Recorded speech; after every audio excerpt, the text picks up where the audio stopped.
I've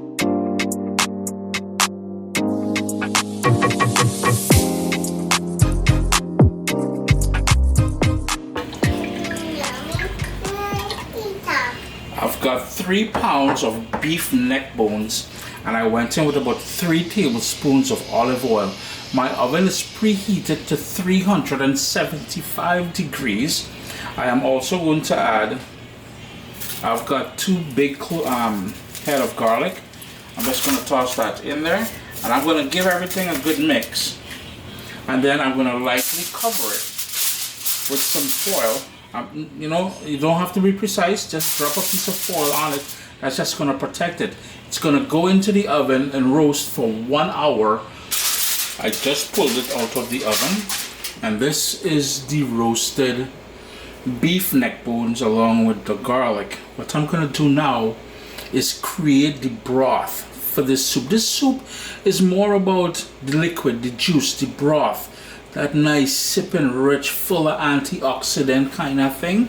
Yeah, we will add potato and carrots and all that, but that is secondary to the soup. This is not your typical heavy, thick, stew-like soup we have in the Caribbean. This is more light, and you will see what I'm talking about.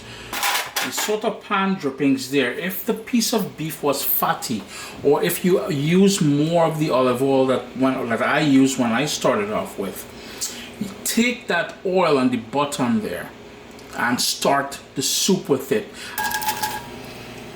Yeah, I ended up getting just over a tablespoon of the drippings, the oils there.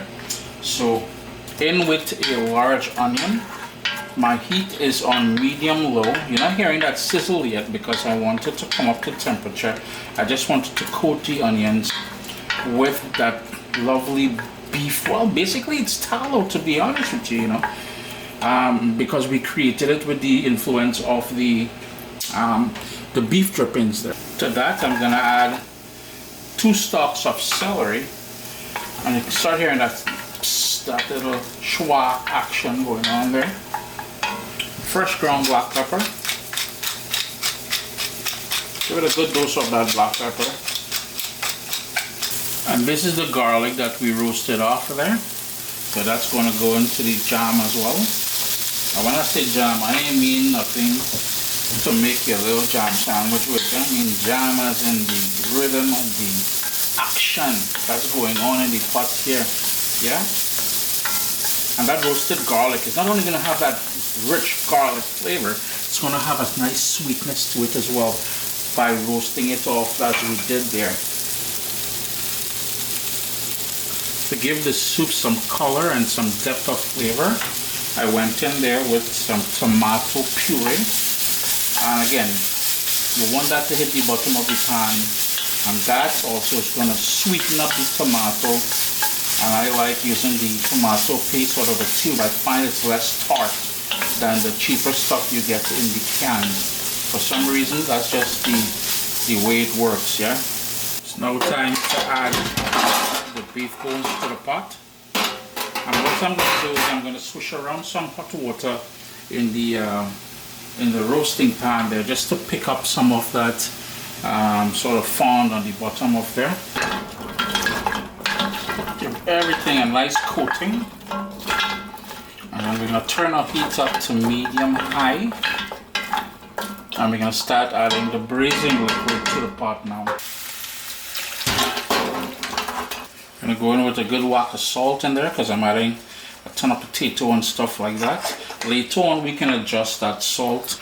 Some fresh thyme, and I tie the thyme with a string so later on the sprigs will be easier to take out. 2 thick pieces of ginger, and of course a Scotch bonnet pepper. I am going to float the Scotch bonnet pepper in there. Later on I will break it, but you have the option of removing it so you don't get the raw heat. I find that this Scotch bonnet pepper is really not that hot. For some reason or the other, the ones we've been getting lately in Canada isn't as hot. But you can fish it out. I will break it later on. I'm just topping it up with water now. We're going to bring it up to a boil and then reduce it to a rolling boil. And that's going to take between a rolling boil and a simmer. We just want to have action going on in the pot there. We just want to pull out all the natural flavors of that beef, plus by roasting it we're going to get additional flavor. Now this is more about the broth. As I said, there is some meat on the pieces of bone, so later on I have the option of removing the bones altogether, or I can leave it on there and I can go to work on the bones as well too, and you know, nibble on the pieces of meat that's on there. It's been going now for about 10 minutes. And you notice the bubble that we have there. The lid was on but slightly ajar, so there was room for it to breathe. Here is where I'm going to add my big chunky pieces of carrots, and that is 3 carrots that I have in big pieces here. And the reason for adding the carrot in here, again, the sweetness the carrot brings, but also it will take the of all the vegetables that I'm adding, and you will notice every vegetable I put in there is going to be big, because I want, you know, we take 1-2 pieces per person, but we enjoy the broth. But the carrot is going to take long to cook, so I want it in here at this point. It's been an hour and 140 minutes. The ginger, and the reason why, I don't know if I mentioned it earlier, in big pieces, it's done its job. I'm going to take that out as soon as I can see them. The thyme, same thing, it's done its job. That's coming out. The hot pepper, I'm just going to take the stem and I'm going to pop it, boom, in there. Now if you wanted, remember, try not to break it, fish it out, and that is, that is kosher, that is good. Yeah. The pieces of beef, bones with no meat, that's coming out as well too, because we have to make room for the vegetable element of things now. Big pieces of potatoes, so I have 5 potatoes that I just cut in half. You can see nice big pieces, and all we need to do now is cook out these potatoes, and then we're done. But I also have some pieces of pumpkin, nice big pieces, everything, because like I said, you're gonna serve this with the broth with big chunks of vegetable. We've got one more to go in there, and that is some big massive pieces of cabbage. That cabbage would wilt down, but I use an entire small cabbage. It does look like quite a bit of food, but that cabbage is going to wilt down. Some of the stock here that we made is going to dry down as well too, because we still got to cook the potatoes and the pumpkin, so that's going to take another half an hour or so. But we're going to bring it up to a boil and then have it on that sort of a more gentle bubble than we had earlier. The pieces of beef is nice and tender as well.